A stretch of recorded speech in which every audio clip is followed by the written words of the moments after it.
I forget what I was reading, but there's this quote where slavery only exists because people can't survive on, if people can't survive on their own.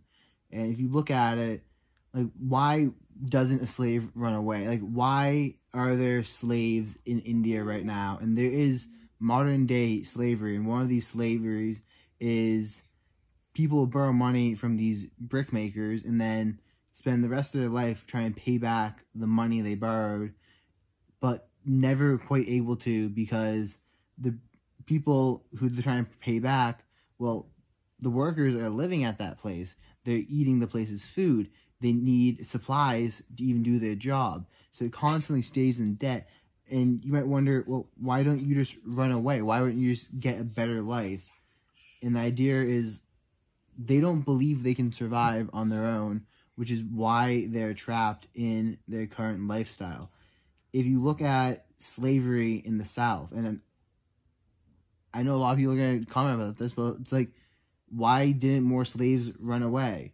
It's because they didn't believe they could survive on their own. And yes, the government was really messed up, the laws were messed up, and it made surviving on your own even more difficult, because not only did you have to survive on your own, but you also had to somehow secretly make it to the North.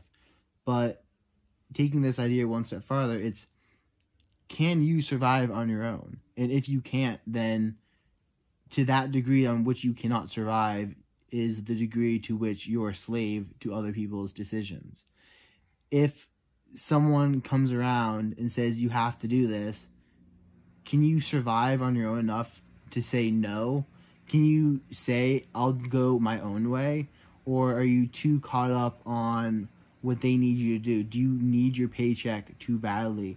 Do you need what others have too badly and cannot sustain yourself to such a degree that if your boss came to you and said, now you're working 90 hours a week, could you say no to that? And that's something to think about, is when, as a society, we see globalization as, oh, everything's good, we can get stuff for cheaper now. Like, we just buy this car for under $20,000, or we can buy wood for really cheap, or we can buy pre-made furniture, all this stuff. We can buy food for really cheap. Is the cheapness coming at the expense of your own slavery into the system? Like, yeah, sure, you can buy ground beef for like $3, $4 a pound. But that's like the ground beef prices that they give to their slaves. Like, my brother's over here. He's watching your film. What do you think on that, Dad? Is the $4 a pound is the slave price? I feel a little nauseous because I took some salt. I've been taking salt just to try to like reload my electrolytes. That's not what I'm asking. No, I'm just throwing that out there just because it's like it's a feature if I have to get up randomly. But like, so what's your question about ground beef pricing? No, I was just saying, like, the reason why we can get meat so cheap is because it's subsidized with slavery. Like, if the degree to which you can be free is to the degree to which you can be independent, most people are not independent meat-wise because most people don't actually have the stomach or what it takes to go out and hunt their own food or hunt their own meat, so they're dependent on others to do it for them, which in part makes them a slave to the system. Because if the system, or if the people running the system decide to do something, the other person can't just walk away. I'm gonna drink water for a second. Okay, well, we'll find out his opinion in a second. Yeah, you have to drink water and chug it as quickly as possible, or else you're gonna puke, but I don't know, either way, he'll feel good in 2 minutes. But I mean, that's kind of the idea. It's like, most people will want to eat meat. My parents want to eat meat. My parents don't want to know that it came from a cow. Like, it's the weirdest thing. It's like, I personally will not eat anything that I will not kill myself. That is my philosophy that I swear by. I will not eat bear because I'm not sure if I would kill a bear myself. I know I wouldn't kill anything in the cat family, so I won't eat it. I won't, like, I don't know if you want to call it respect for a fellow predator, but, like, I don't want to eat a wolf.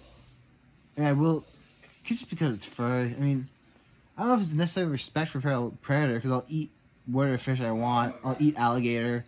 Alligator is awesome. So I felt better. I just did a thing of one at a time, which is just, this is an interesting tidbit for y'all who have bodies that require sodium, which is everyone. So nerves need sodium to fire. You can look it up like a neuron, which is a nerve cell. All nerve cells are neurons, including the ones in your arms and legs. They need sodium to fire. They actually open voltage-gated sodium channels to fire on a cellular level. So if you're deficient in sodium... Yes, sodium is the most important electrolyte, and, well, at least in my opinion, it's the most important electrolyte, followed by magnesium and zinc. But I guess the most important electrolyte to you is the one that you're lacking. But I mean, most people are lacking sodium. Anyways, back to the question.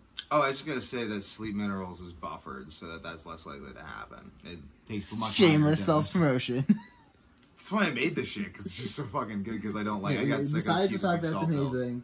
Okay. Meat prices. Those are the slave prices. Okay, so...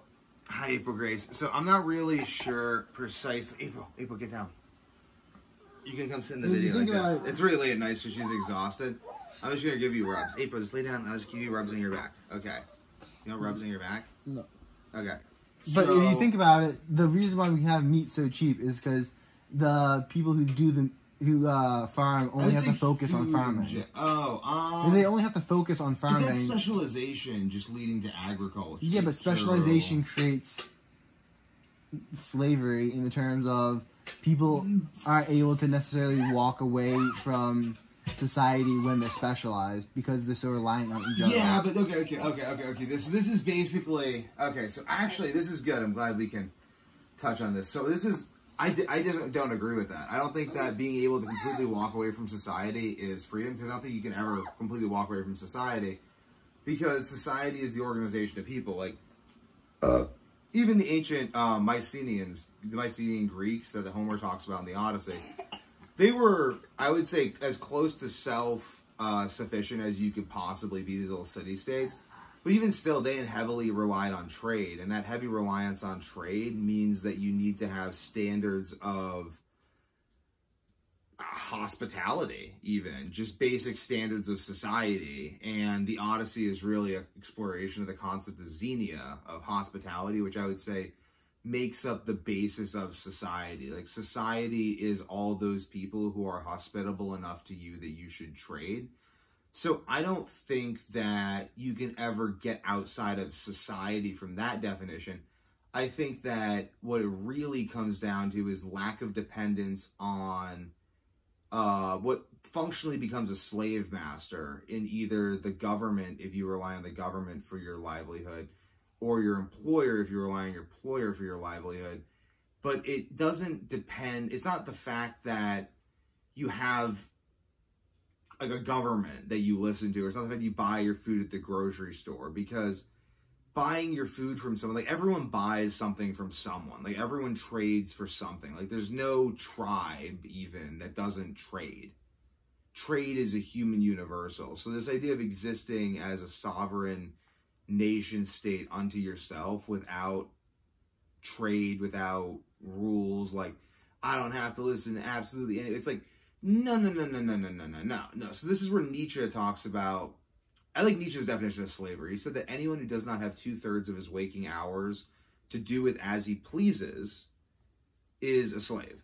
So I agree. I think that if you spend the majority of your waking hours, it's like people like working 8 hours a day, and then they have 8 hours to do other stuff with, and they sleep 8 hours.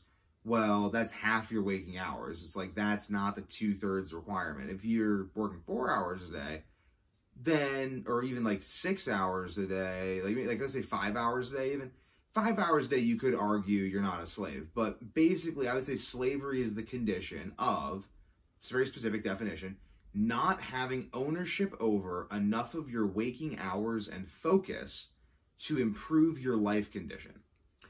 And that is the nature of slavery, is that you do not have enough resources in terms of material resources to survive. So you have to trade all of your time for the resources to survive. And in a real sense, but why wouldn't they just... What? That definition applied to the Indian bricklayers is true, but what stops the bricklayers from just heading off on their own and saying, well, screw trying to pay back this debt? Well, that's internalizing. So that's the internalized slavery. That's that they've embodied a slave mentality.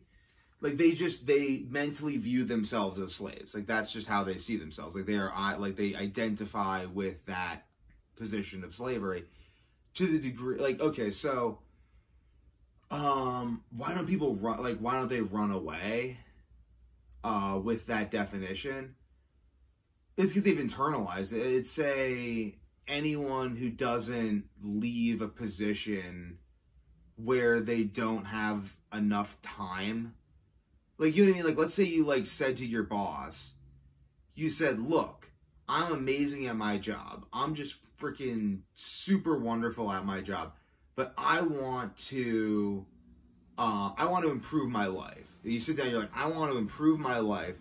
And I can do that within this company, but, like, life would look like such and such. You're like, maybe you just want more time. Like, you want more time to yourself. So you can tell your boss, hey, look, like, I could do, like, all this work you have set aside 8 hours a day for. Here's a way I could accomplish that in fewer hours by being more efficient, by teaching myself on an ongoing basis, all this stuff. If you can show your boss that what you're doing, that you can provide as or more value, working fewer hours, you could say I'd rest more, I would like I'm meditating, all this stuff, like efficiency, 80-20 principle. If your boss effectively doesn't care about your output, he just wants to stick a body in a place, and your negotiation is irrelevant. In fact, your negotiation is offensive to your boss because on some level, whether he'd admit it or she'd admit it or not, the idea that you could creatively improve your output in order to reduce the number of hours you work, oh no, that's an indication that you could free yourself. You could start a side hustle and no longer be dependent on your boss. And now they can't abuse you because now you could leave. That's slavery. Like, that's literally slavery. And many people, I see it. Like, they end up, and I've been in the situation where I got a job that was X number of hours a week, and I end up working 2X number of hours a week, and I end up getting paid half X. And I'm like, what's going on? And I'm in this scenario where I'm like, I have my parents to help me out, like when I quit my jobs and stuff, and like have like other side businesses and stuff. Like, I have a safety net. But if I didn't have a safety net and I was dependent on that job, then it's like, you know what I mean? Like, I guess, like, they keep you on the hook. They know that you're living from paycheck to paycheck. So what they do is they just pay you less, just wage theft. What you gonna do? I'm not gonna like swear because like I want these videos to be watched with our kids, and my daughter's right here, and I don't want her running around swearing. But like, they make you there. It's just what it is, and people, it's like professional. And it seems to me, honestly, to be basically prevalent in every single job except for engineering. And the only reason I don't see it happening in engineering jobs is because the boss does not understand what you do, because it involves mathematics. And most people are, nearly no one is confident in math. I'm confident in math. My brother's very confident in math. My father made sure of it. Both my daughters will be very competent and confident in math. But that's rare. So if you work a job that involves math, your boss does not have the confidence to feel like he can be like, oh, blah, blah, blah, blah, blah, blah, blah. Whereas I've worked psych jobs, I've worked marketing jobs and stuff. And these positions, people feel like they understand what you're doing, even if they don't. So they'll be like, oh, like I was just having like my employer call me up and just tell me they wanted more words in my reports. Like, not even anything about quality of the report, just more words. There needed to be more words in more sections, and I needed to do more things. Not for any reason, to any aim, just that more. They wanted to see more things written down. Why? We want you to write down more. Spend more time. It's like weird though. So like I think that was ultimately part. I'm explaining the whole thing because this is elaborate. This is like kind of like you're even talking about this because I rant about this to you because you haven't experienced this. I and my other friends have experienced this. And we've talked to him about this. Oh, and I've mostly talked to him about the experience I've had and my friends have had. But basically, April, I don't want you like getting my back. You can be in front of me, okay? So I'm being very patient with her. She's delirious. She's tired right now. It's like 10:30 at night. So anyway, it's weird though, because like a key part of it seems to be guilt. Like they want you to feel like you don't deserve your paycheck. So like my company would simultaneously guilt me for things that didn't make any sense, had nothing to do with my job, and not pay me while also denying that they weren't paying me. April. So ultimately, April, we can cut on a second. So ultimately, it's just this weird, and most people just live in that state. I mean, I just talked to lots of people. Most people just live in this state where their boss intimidates them. They can't quit their job. They live paycheck to paycheck. Both husband and wife work, and they're just slaves. I mean, what is that? Like, if you work all the time, can never make ahead, can, like, inflation's keeping so you can barely buy food. You can't even buy the food that makes you feel the best. I mean, it's not like you're buying, like, steak for yourself. Like a lot of like people I know like work hard with master's degrees don't buy steak for themselves because it's too expensive. Let alone like what makes them healthy. It's just crazy. So like I mean if you're literally in this state where you're like you have no time to start a business, no time to start anything else, your job does not allow you actual upward mobility, not promised upward mobility, but real upward mobility that really tangibly changes your life. And you can't even afford food that makes you healthy, and you're a slave. Like, there's just no other way of putting it, and that is the position of almost everyone in society. Again, this isn't the worst thing in the world because the position of slavery has markedly improved in the past 1,000 years. Like, let's be frank, like, slavery is improved. Now. Well, we're educated. The houses have air conditioning, and, like, people aren't dying from preventable diseases at nearly a rate. I mean, we have issues with food quality that mostly, I think, come from the fact that people were starving so much 100 years ago that our society was so collectively traumatized from, like, the mass starvation that people would experience. We started trying to get fucking...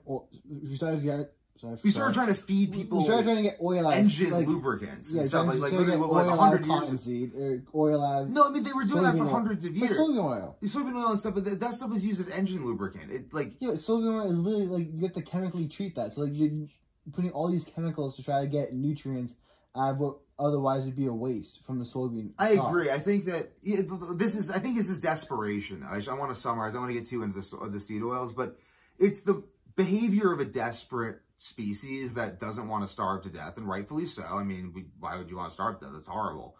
So we mass produce food, and then now we're having incontrovertible evidence that the mass produced food is bad, and it's improving. You know what I mean? Like a lot of slaves is improving, but I just don't want to be a slave at the end of the day. I think that because of globalization and competition, that is, in fact, the driving force of slavery. So Nietzsche's main point, this is kind of to get just cycle around again, and then you can take it from there. Nietzsche's main point was that people weren't slaves because they didn't have family farms. They were slaves because they lacked mastery. Mastery, let's just define mastery in this situation as the ability to derive your own paycheck from your ability to, let's say, creatively apply the 80-20 principle again to something that people actually need. That's mastery in a real sense. So if you can make your thought process valuable to people, then they will care enough about your well-being to the point where you'll be given the resources that will enable you to be healthy and have a good thought process. But if people don't care about your thought process because it hasn't been proved to be profitable, then you won't get the resources necessary or the time or sleep or anything necessary to even think. So this is where people say, and my dad, who was the only self-made multimillionaire I know, who pulled himself out of complete abject poverty, where he had to steal food out of dumpsters and like duct tape his shoes together. The shoes he got from the Salvation Army once on Christmas every year. Just crazy stuff. His mom was an immigrant, the third grade education. His mom was an immigrant that died. His parents died when he was young. He raised himself alone in the ghetto with his siblings and shit. His uncle helped him out, but his uncle helped him out as probably one of his great role models, and like the reason, besides whatever his parents gave him in terms of intelligence and wisdom, they didn't end up homeless and in a bad situation. It's probably my wife calling. I'm gonna go call her after this and let Jason take it from here. Is that he said the shortest distance between poverty and wealth is in education, and that's basically like you need mastery. Really, education's mastery. You need mastery over something that people will pay you for. You need the ability to generate value with your thoughts, and when you can do that, people will enable you to have enough resources to think clearly. And unless you're in that situation, you're a slave. That's my definition. So I'll let you take it from here. April, come. You gotta go call mom. Yeah, I would agree with that. You get that level of mastery from engineering, which is why they pay you enough so that you can actually eat healthy. Besides that, if you want to understand the 80-20 principle, this is going to be a video right here. And that explains a lot of this, which is also, you ever wonder why hard work doesn't always pay the same? 80-20 principle. It's one of the biggest things about life. Go check it out.